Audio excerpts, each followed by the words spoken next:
어느 때 기원정사에 계시던 부처님은 안거를 보내고 외지에서 찾아온 비구들에게 이런 말씀을 하셨습니다.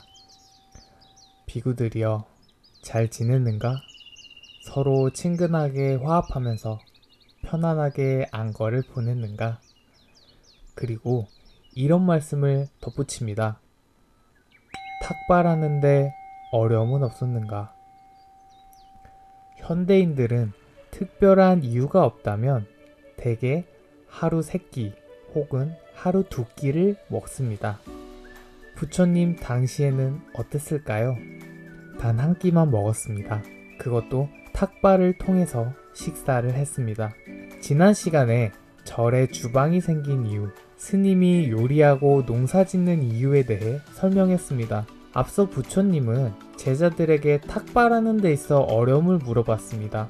부처님과 제자들은 왜 거처에 공양간이 없었는지, 곡식을 저장하지 않고 왜 힘들게 탁발 수행을 했을까요? 우선 탁발을 간단하게 설명하자면 군인으로 입대하면 보급품을 받듯이 스님으로 출가하면 밥그릇인 바루와 옷인 가사를 받습니다. 탁발은 이 바루를 들고 다른 사람에게 음식을 얻는 행위를 말합니다. 그리고 이 탁발은 불교의 기본 용어에도 그 의미가 남아있는데 남자 스님을 일컫는 비구, 여자 스님을 일컫는 비구니에서 이 비구는 한자어로 부술비, 번뇌구로 번뇌를 부수다는 의미지만 이는 인도에서 중국으로 넘어올 때 음차 번역된 것이며 원래 팔리어로 비쿠는 걸식하는 사람, 즉 걸식자, 거린을 의미합니다. 이 어원에서 알 수 있듯이 불교에서 스님은 밥을 빌어먹는 걸식자를 의미합니다. 이 탁발은 불교에서 생긴 것은 아니며 부처님 이전에도 사문이라 불리던 당시 기존 인도의 주류 종교인 베다교를 벗어나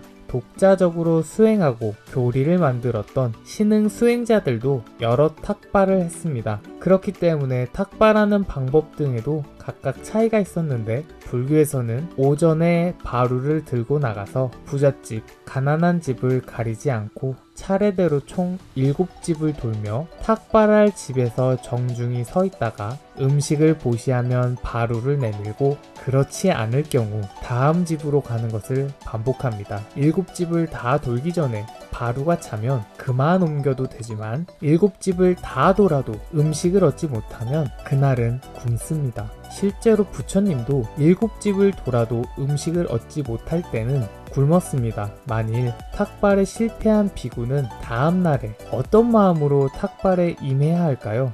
다음날도 굶는다면? 이런 걱정이 든다면 그는 아직 깨닫지 못한 것입니다. 해탈의 필수 요소인 존재에 대한 집착을 버리지 못했기 때문입니다. 초연하게 탁발 수행에 임한다면 생존에 필요한 에너지를 얻기 위한 집착을 버리고 존재를 유지하기 위해 집착하는 것을 버릴 수 있습니다. 이 때문에 부처님과 당시 제자들은 그 힘든 탁발 수행을 했습니다. 여기에 더해 음식에 대한 탐욕을 버리고 부자와 가난한 자를 가리지 않고 보시에 공덕을 줄 수 있게 하고 존경받는 교단의 일원이라는 특권의식을 버리게 할 수 있었습니다. 또한 탁발에 나갈 때 모든 사람들이 비구에게 호의적이지는 않았습니다. 부처님에게도 비아냥거리는 사람이 있었는데요. 이러한 내용이 수타니파타에 기록되어 있습니다.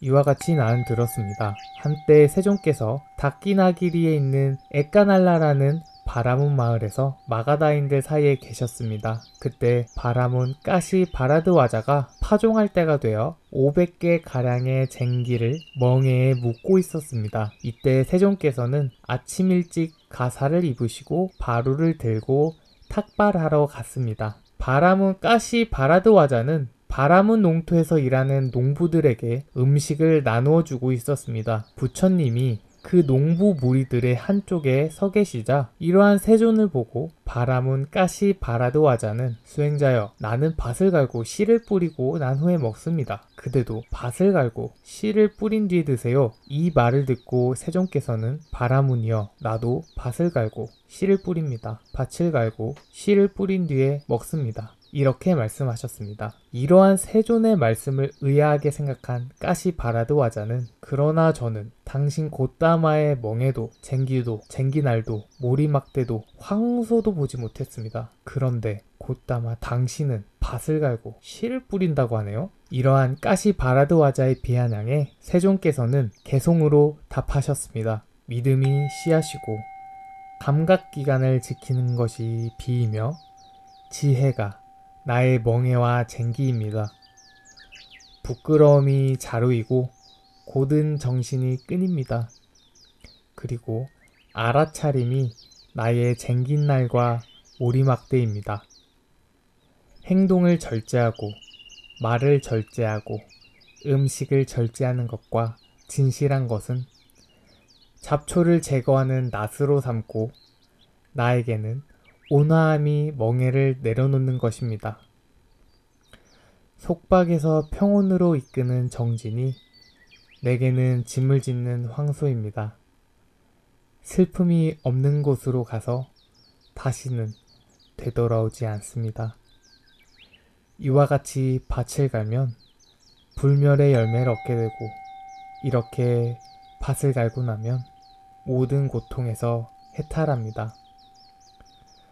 부처님은 농사일과 농기구로 비아냥거렸던 까시바라드 와자에게 농사일과 농기구가 대꾸되는 말로 수행자를 표현했습니다.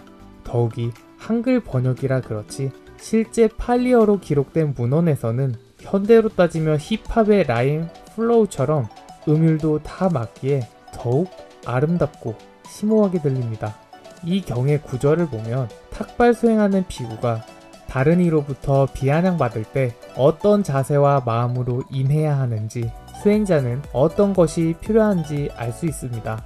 탁발 수행의 이점을 정리하자면 탁발의 실패에 굶는 걱정, 생존과 항상 마주하며 존재의 집착을 버리게 하고 음식에 대한 탐욕을 버리고 부자와 가난한 자를 가리지 않고 보시의 공덕을 줄 수 있게 하고 존경받는 교단의 일원이라는 특권의식을 버리게 하며 흔들리는 마음을 잡을 수 있도록 합니다. 영상 시청해주셔서 감사합니다. 모든 존재가 행복하기를.